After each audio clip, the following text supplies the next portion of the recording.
Ajak teman-teman NTT, Papua, Maluku maupun Sulawesi. Hei, Sabto, dengar ya. Anda nggak usah ngajak-ngajak orang Sulawesi buat ikutin Anda milih Ono itu, milih capres yang Ono itu, yang capres yang itu, yang Anda dukung itu. Nggak usah ngajak-ngajak orang Sulawesi. Emang prestasi yang Ono itu, prestasi capres lu itu apa sih, ha? Selain kelebihan bayar, terus ada sampah seharga 1,5 miliar, terus apa lagi ya, dia bikin perubahan tapi yang dirubah cuma rumah sakit ke rumah sehat, ya kan, terus rumah susun ke rumah lapis, normalisasi ke naturalisasi, terus ada banjir jadi parkir air. Apa prestasinya selain itu? Nggak ada. Apa lagi ini?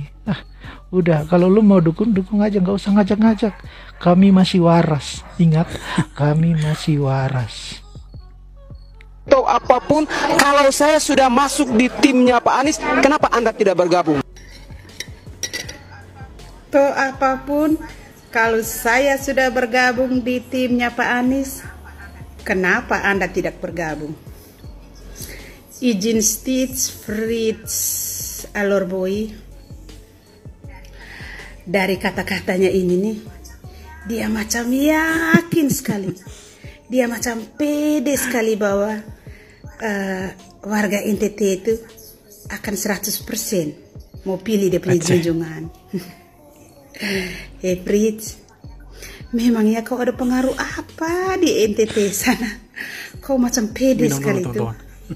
Warga NTT sekarang tuh sudah pintar semua. Sekalipun kau pakai sogo, saat sekarang kau kasih nasi bungkus, kau kasih baju kaos, kau kasih sembako, itu warga NTT akan terima rame-rame.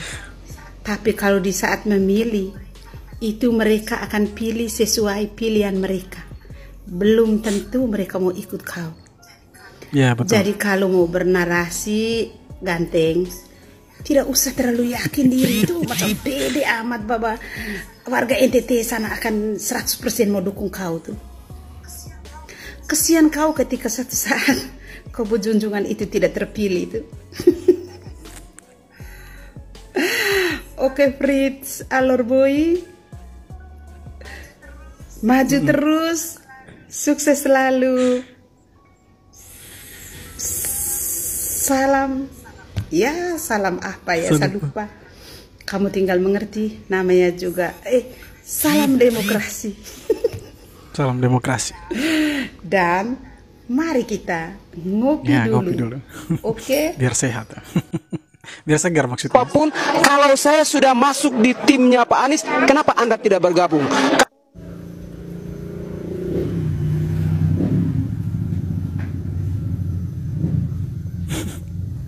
Ekspresinya teman-teman. Halo, selamat pagi buat teman-temanku yang berada di timur. Hormat Bang. Ini saya mau komen tentang pengikutnya Anies Baswedan yang di TikTok, yang di Facebook, di TV, yang hari-hari teriak bilang minta dukungan dari orang timur mau dukung Anies Baswedan. Kalau kau mau tusuk Anies Baswedan, tusuk aja kau sendiri. Bila perlu istri-istrinya, jangan kau ajak-ajak orang timur di sana. Kau tinggal di Jakarta, kau senang-senang di situ. Kau sudah dapat uang banyak dari Anies Baswedan. Dulu kau benci Anies Baswedan. Sekarang kau sudah dapat uang, baru kau suka sama Anies Baswedan. Sekarang kau jual-jual kami orang timur. Kau kalau dekat di sini, kau sudah kami bikin sate kau. Sadis sekali. Kau nggak lihat kan jalan-jalan kami di kampung, rumah-rumah kami di kampung, jembatan apa, rumah ibadah segala macam tuh belum dibaikin. Kau mau pilih lagi Anies? Nanti dirubah semua. Berapa biji sudah Anies bikin kau punya rumah di situ? Kau bodoh betul. Kau mentang-mentang sudah tinggal di kota besar di situ, kau mau gaya-gaya lagi. Kami aja yang di Kalimantan sini, kami aja masih support sama kampung kami di sana. Mantap. Bukan kayak kau makan uang haram itu. Dasar kau. Memang kau lupa diri kau. Sadis ya. Kau kalau macam-macam kau berani IKN pindah di Kalimantan sini, kau nongol di sini, kau selesai kau. Nanti saya yang cari kau duluan kau itu. Kau ingat itu. Jangan kau provokator ya. Jangan kau provokasi buat terpecah belah ini umat manusia nih. Di NKRI ini, jangan macam-macam kau. Kalau siapa mau pilih Anies, pilih aja, nggak usah kau ajak-ajak. Nggak usah kau ajak-ajak orang timur. Kalau mau pilih-pilih aja, biasa aja. Terima kasih.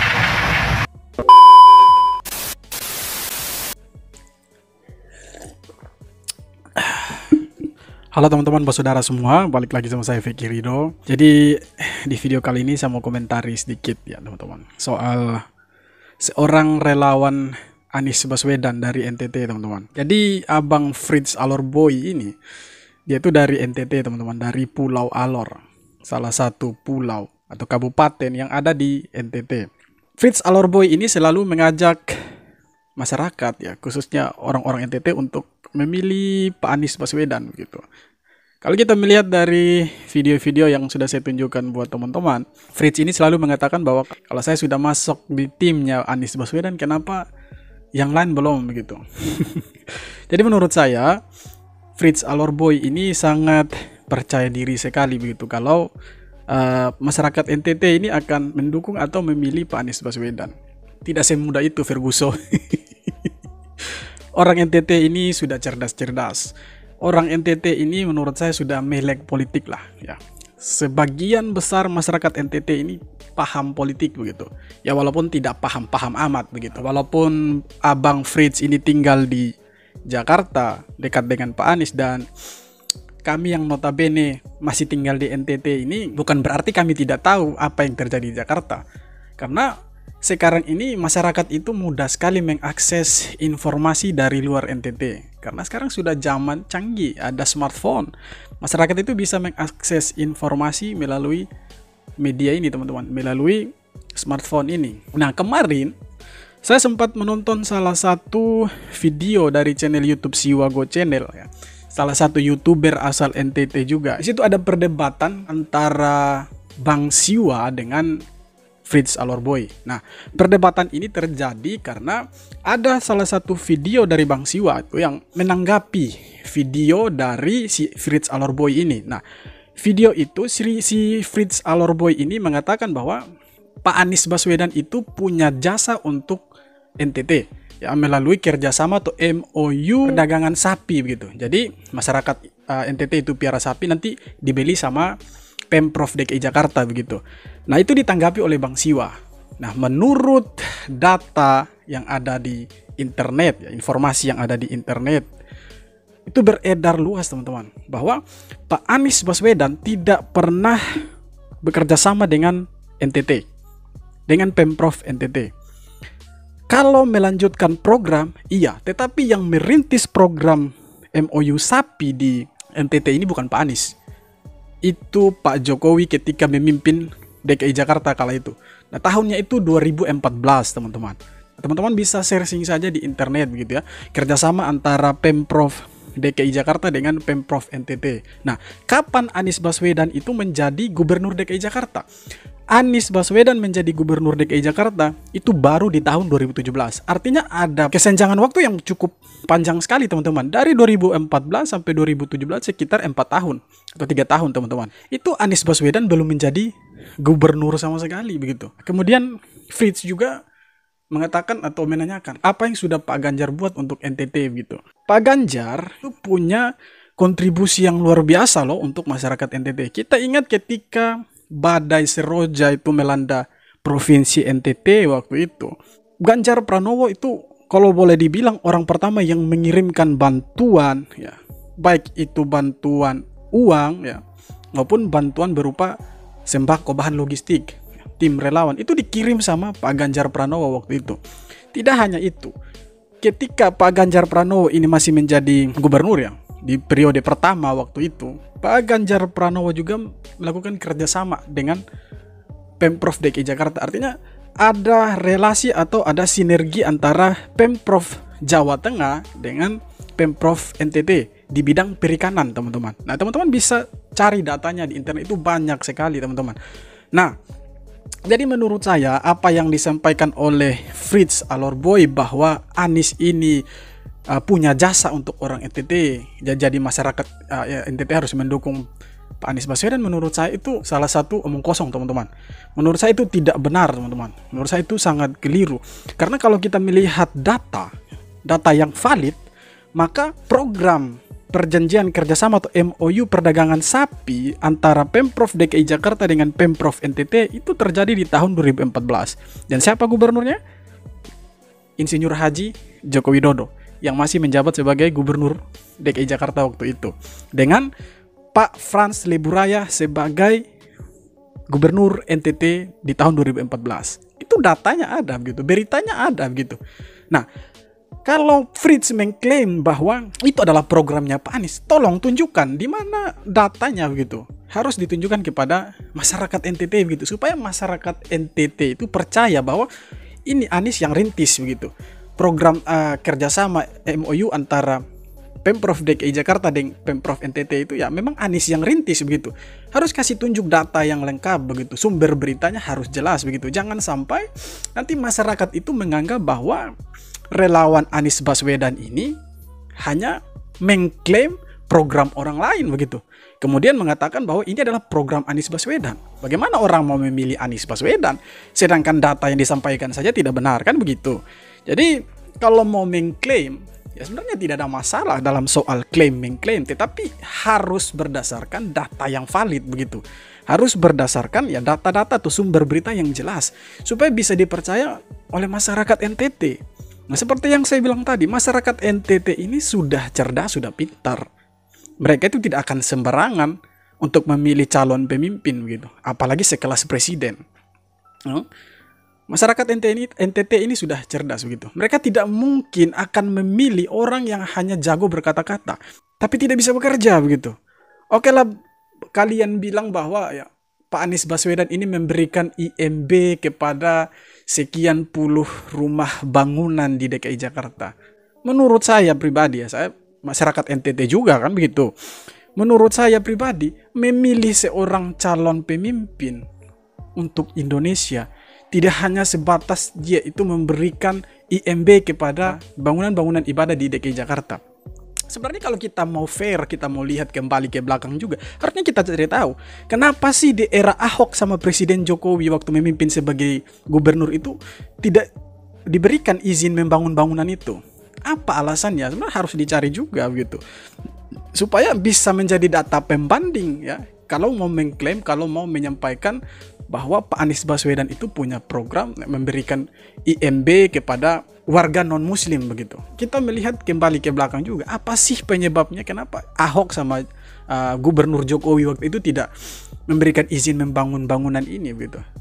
Supaya menjadi perbandingan di masyarakat. Yang sampai kita memberikan data itu yang timpang begitu, berat sebelah. Kita hanya mengklaim bahwa Anies Baswedan ini cerdas lah, Anies Baswedan ini merangkul umat beragama lah, dan lain sebagainya. Menurut saya tidak sebatas itu memilih calon pemimpinnya. Kita harus lihat juga rekam jejaknya itu seperti apa. Rekam jejak dalam bekerja itu seperti apa. Dia menjadi seorang politikus itu seperti apa. Merakyat atau tidak, merangkul masyarakat atau tidak. Kalau kalian mau mengajak, ya, khususnya buat Bang Fritz Alorboy, kalau mau mengajak masyarakat NTT, seharusnya tunjukkan karya-karya Anies itu apa begitu. Apa sih yang bisa membuat hati orang NTT itu tertarik memilih Anies begitu. Nah, jangan sampai kita mengklaim program yang ada di NTT antara Pemprov NTT dengan Pemprov DKI Jakarta itu sebagai programnya Anies begitu. Nah, menurut saya itu bukan programnya Anies. Nah, kita bisa melihat datanya itu banyak sekali di internet. Ya, datanya itu banyak sekali, bisa di-searching di Google atau di media-media yang lain begitu. Itu program yang dibangun oleh Gubernur Jokowi waktu itu. Dengan Gubernur Frans Leburaya masih menjabat sebagai Gubernur NTT waktu itu. Bukan programnya Pak Anies. Oke, teman-teman. Terima kasih sudah menonton video ini. Jangan lupa untuk like, comment, dan subscribe. Sekali lagi saya ingatkan teman-teman semua ya. Di tahun 2024 kita itu harus memilih calon pemimpin yang benar-benar merakyat. Calon pemimpin yang benar-benar bisa bekerja. Kalau ditanya dari ketiga bakal calon presiden antara Pak Ganjar, Pak Anies Baswedan atau Pak Prabowo, siapa sih yang paling pantas memimpin Indonesia? Menurut saya yang paling pantas memimpin Indonesia itu Pak Ganjar Pranowo. Kenapa seperti itu? Kalau kita melihat rekam jejak, jauh dari kata intoleransi, pokoknya jejak kriminal itu tidak ada di belakang Pak Ganjar Pranowo. Dan yang paling mendekati Presiden Jokowi, karakteristik kepemimpinannya adalah Pak Ganjar. Jadi menurut saya yang paling pantas untuk memimpin Indonesia di tahun 2024 sampai tahun 2029 Ganjar Pranowo. Hanya Ganjar Pranowo yang cocok pantas memimpin Indonesia ini, ya. Oke teman-teman semua, terima kasih sudah menonton video ini. Mohon maaf kalau ada salah kata. Jumpa lagi di video-video berikutnya. Hormat.